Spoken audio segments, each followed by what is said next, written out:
This is the weekly business news in English on TV3. I am Nugzaru Khadze. How do you do? Almost 1 week has elapsed since the day of voting for the candidates for the self-government administration bodies in Georgia. But the country remains engulfed in the election fever. It seems that the polling process is doomed to continue for 1 more month. Contrary to the unshakable conviction of the ruling coalition that it would unquestionably win in all self-governing towns and regions, the reality proved to be quite different.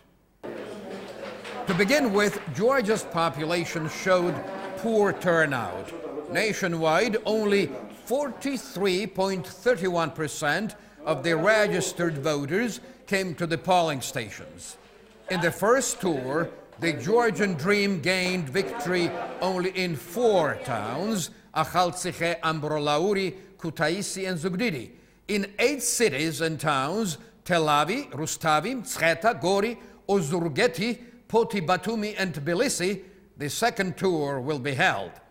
These are the places where the candidates for the posts of mayors and gamgebelis, the local chief administrators, failed to overcome the 50% barrier prescribed by the law. Besides the candidates for the mayor's position, the candidates for the seats of Gamgebloba, the local city councils, will have to take part in the second tour as well. The candidates of the ruling coalition will compete in 6 electoral districts against the candidates of National Movement Party. In 4 election districts, the ruling coalition will race against the contender from the Burjanadze United Opposition. In 1 district, it will have to fight against the representative of Irakli Okruashvili's party, and in 2 more electoral districts, it will compete with the candidates of the Patriotic Alliance. Since 1995, this is the first case when the second polling tour takes place in Georgia. According to the Central Electoral Commission, the second tour is scheduled to be conducted at the end of July. Not very easy to get through this thick electoral forest, is it? Despite the additional expenses connected with organizing the second tour of elections, Prime Minister Irakli Garibashvili, concurrently the member of the ruling coalition, assessed the precedent of the second polling tour as a welcome political development that would promote democracy and build up the country. According to the Prime Minister, the polling process was conducted under tranquil situation.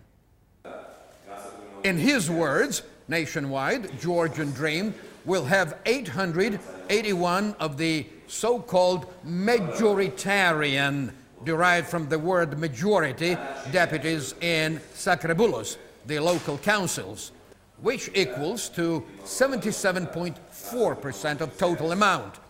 As for the national movement, in Garibashvili's words, the former ruling party will get 6.1% of the seats on a national scale. After the session, which lasted for several hours, the cabinet members assessed the results of the elections in the presence of journalists. The ministers described the elections as 1 more test of democracy for the country. They assessed the June 15 elections as a considerable progress prior to concluding the agreement on association with the European Union. In the words of the members of the ruling party, the second polling tour, which is scheduled in several towns, confirms the fact that the elections were democratic and free. They were indeed, and still, we will probably need to go another mile to get where we want to be. The delegation of the observers of European Council positively assessed the elections of local self-government bodies. According to the chairman of the delegation, despite the supposed disorders, the process of elections went under peaceful conditions.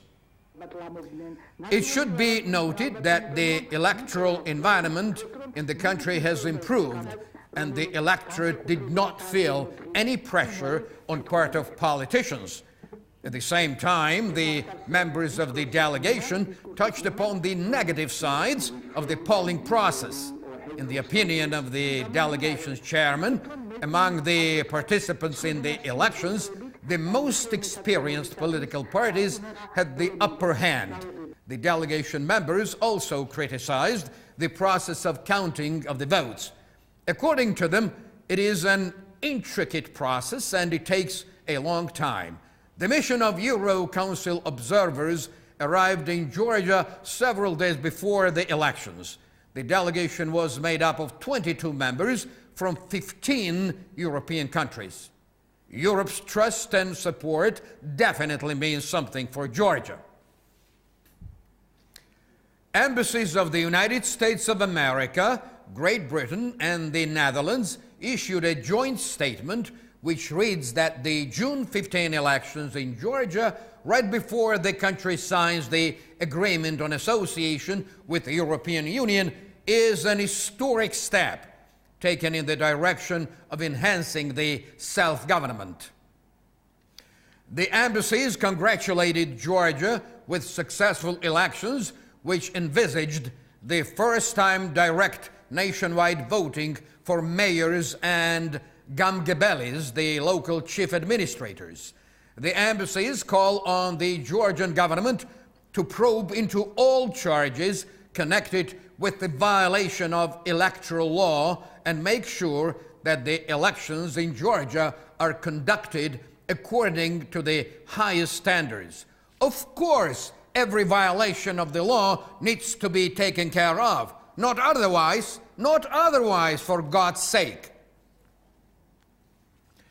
The Council of the European Union completed the elaboration of details of signing the agreement on association with European Union by Georgia and Moldova. This information was posted on the official website of the Euro Union.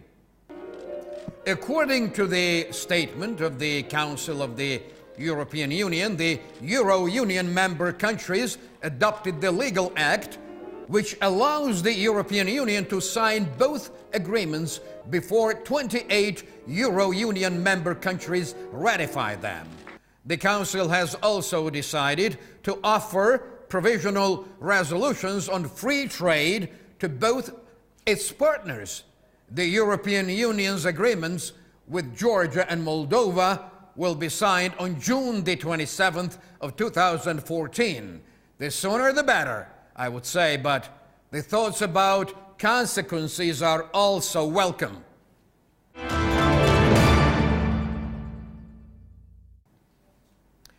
Japan will allocate a $5 million grant to Georgia. The contract to that end was signed by the Minister of Finance of Georgia and Ambassador Extraordinary and Plenipotentiary of Japan to Georgia, Toshio Kaitani. The grant will be used in the healthcare sphere. Curators of healthcare plan to purchase modern medical equipment and instruments needed for fitting out of outpatient clinics. Georgia and Japan are good friends, and so we are always glad to support our friendly country. This year it is our second grant project. We signed the first agreement in January on allocating $2 million to the healthcare sphere. This time the grant will be used for buying medical equipment and for enhancing of Georgian people's well-being. I view it as one more step on the road of further collaboration of our countries. According to David Lomidze, Deputy Minister of Healthcare, the Japanese grant will be utilized for purchasing the state-of-the-art medical outfit for diagnostic institutions and stationary hospitals, as well as specific patients. The Ministry of Finance will monitor the expenditure of monetary resources. In the words of Nodar Khadouri, the number of patients will benefit from the support of the Japanese people. Grants, the more the better. Only we need to know very well how to take care of them. Between January and April of the current year, the country's foreign trade increased by 14% and its export grew 19%. During the briefing at the Ministry of Economy, Deputy Minister of Economy Mikhail Janelidze talked about the data provided by the National Service of Statistics. By his account, Georgia's trade turnover with Euro Union countries increased by 14%, and in the first quarter of this year, direct foreign investments amounted to 20%. The said rate is 15% higher than the activity of the same period of last year. In the first quarter of 2014, the turnover of business sector made up 10 billion lari, which exceeded the last year's rate by 16.1%, and it was 22.7% more than the data for the first quarter of 2012.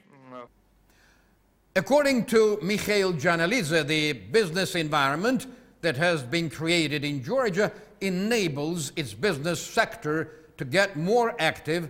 At the same time, it attracts more foreign investments. By the way, investment as such has always been a double-edged sword. What I mean is a little heads up, otherwise we might be facing certain challenging times. Kakheti, which was affected by the hailstorm, is waiting for help. The natural disaster did a lot of harm to the Gurjani, Khvareli, and Lagodehi districts.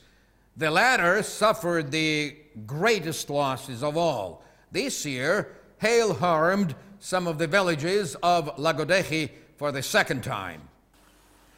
The disaster destroyed over half of the harvest. The losses are not fully figured out, although special commissions of the related Gamgeobas, the local councils, are working on it. As yet, it is not clear how the state intends to help the aggrieved farmers. Several months ago, with the view of purchasing anti-hail facilities, the Economic Council of the government allocated 20 million lari to Scientific Research Center Delta. Mounting of anti-hail outfits are scheduled to begin the next year. By preliminary estimation, they will cut down the losses by 95%. Look at what it is happening to us. Don't we need to be fitter and readier for those occasional surprises of the nature?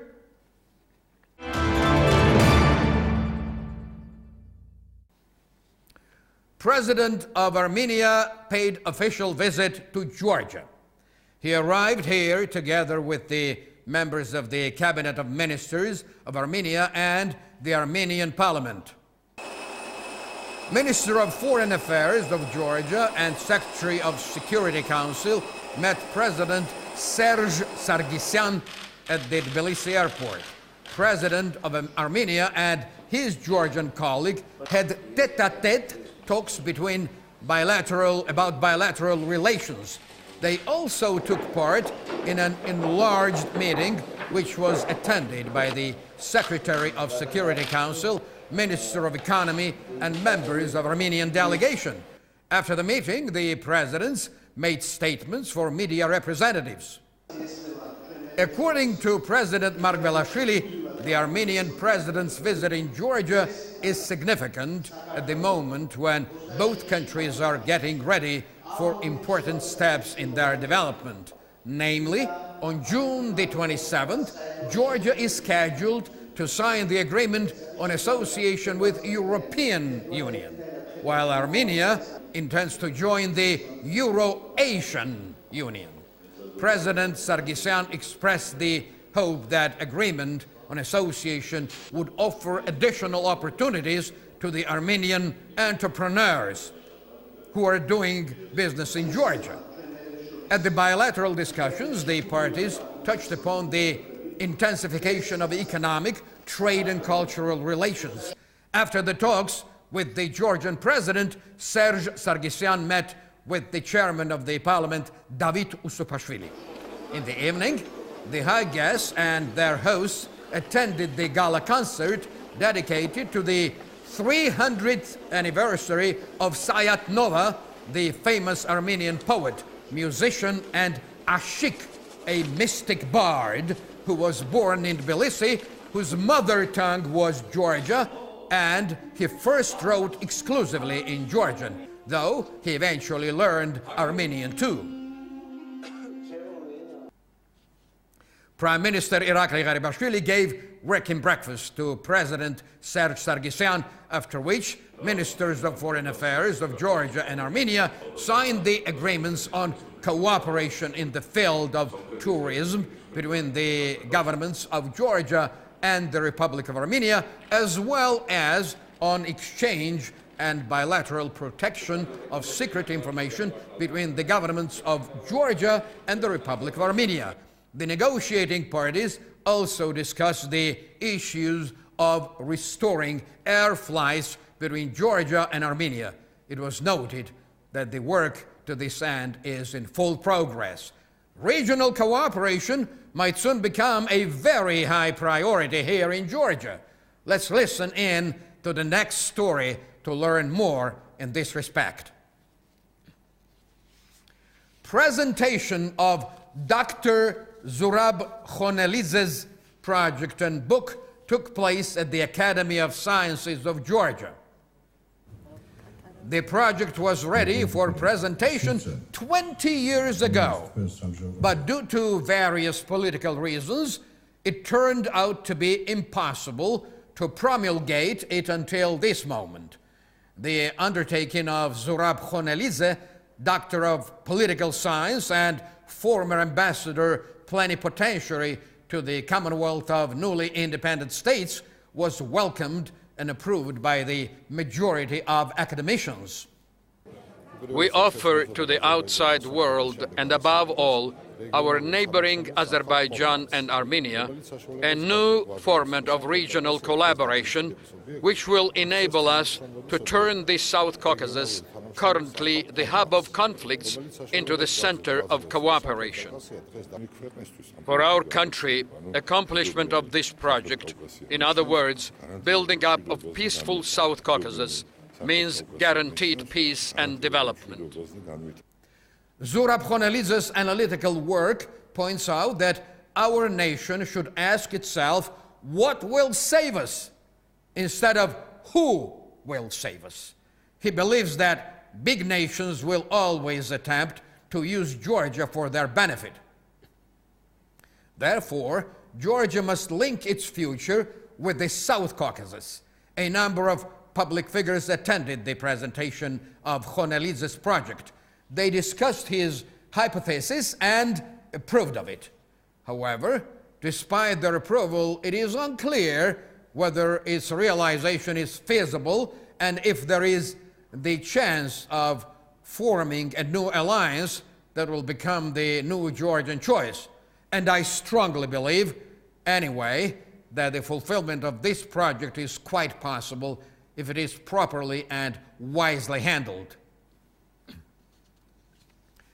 At the Vaziani military training ground, situational exercises were conducted within the framework of joint military training of Georgian Armed Forces and the United States Marines. During 4 days, Georgian and Armenian servicemen completed a theoretical and practical course.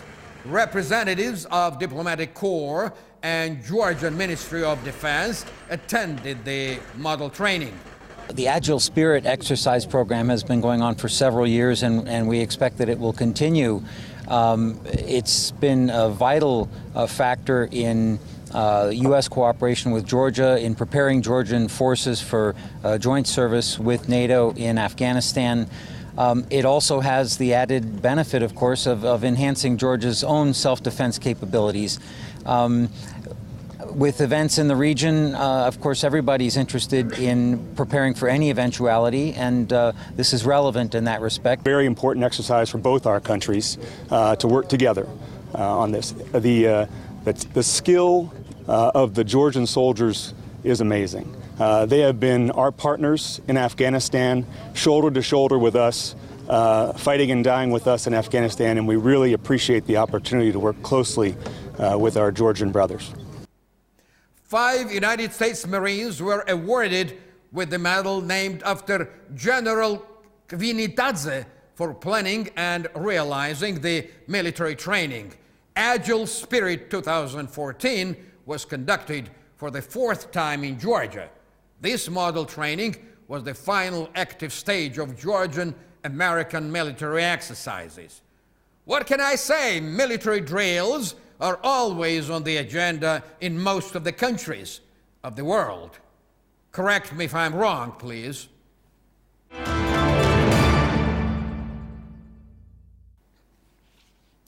As a result of a salvage operation, one more corpse was found in the Dariali Gorge. Ministry of Internal Affairs informs that due to the bad condition of the corpse, they faced the problem of identifying the dead body. The corpse found in the landslide zone of the Dariali Gorge was transported to Tbilisi for conducting the expertise. On May the 17th, the natural disasters blocked up the bed of the Terek River. It destroyed the part of the road leading to the Kazbegi-Zemolarsi border checkpoint and flooded its other part, making the said territory inaccessible. And again, how on earth can you defy the onslaught of our Mother Nature except that you make yourself ready for it? In the wake of its military intervention, Russia is set about to apply economic pressure on Ukraine. The Russian Gazprom has stopped the natural gas delivery to Ukraine. A few days ago, the deadline for repaying $1,950,000,000 debt that was granted to the Ukrainian Naftogaz expired, and subsequently the Gazprom put Ukraine on a prepayment regime. At this moment, only the transit gas destined for the European countries passes the Ukrainian territory. Trilateral meeting of the representatives of Ukraine, Euro Commission, and Russia in Kiev brought no results. The parties failed to reach a compromise. The Gazprom filed a case against the Ukrainian Naftogaz at the Stockholm Court of Justice. The suit of the Gazprom is connected with non-fulfillment of contract provisions by Ukraine. On its part, the Ukrainian Naftogaz also appealed to the Stockholm court. The Ukrainian company demands to quote fair market price for the Russian gas supplied to Ukraine. My dear friends, this is what Russia is doing today. The name of the game is the energy war. You don't like it, do you? No kidding. After the weekdays overloaded with political and economic news, it would be nice to take a walk in beautiful streets of our old town. Of course, they talk about politics and discuss the government's economic course in the streets of Tbilisi, but here you can hear sounds of music, and a very cordial host will invite you to try a glass of tasty Georgian wine. Our correspondent, Kote Mosidze, has the story. A few weeks ago, the Georgian National Tourism Association started the new tourism season. Although you cannot actually say that our country is swarming with the crowds of tourists, the major touristic attractions will be lined up very soon.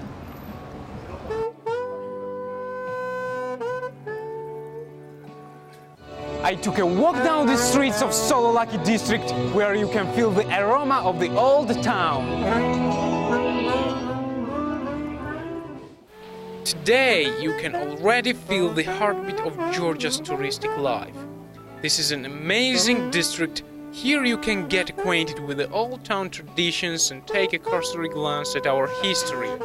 At this place, people of various religious and ethnic backgrounds live the life of real cohabitation and share each other's happiness and misfortune. Of course, there are countries with amazing hospitality, but I dare say that in Georgia, guests are regarded as the visitors sent by God.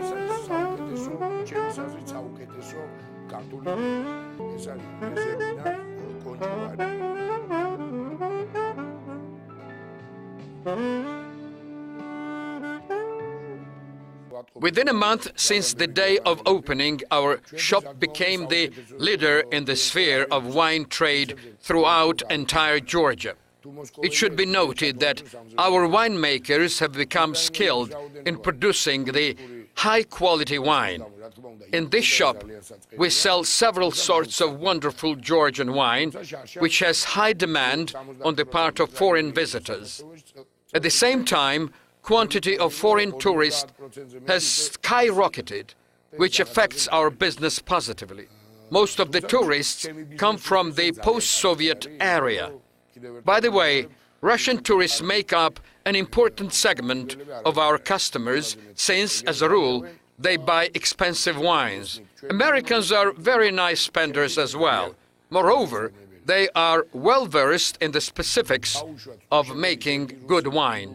Georgians treat their guests with great respect, and as a rule, they invite them to drink a glass of wine if it is handy.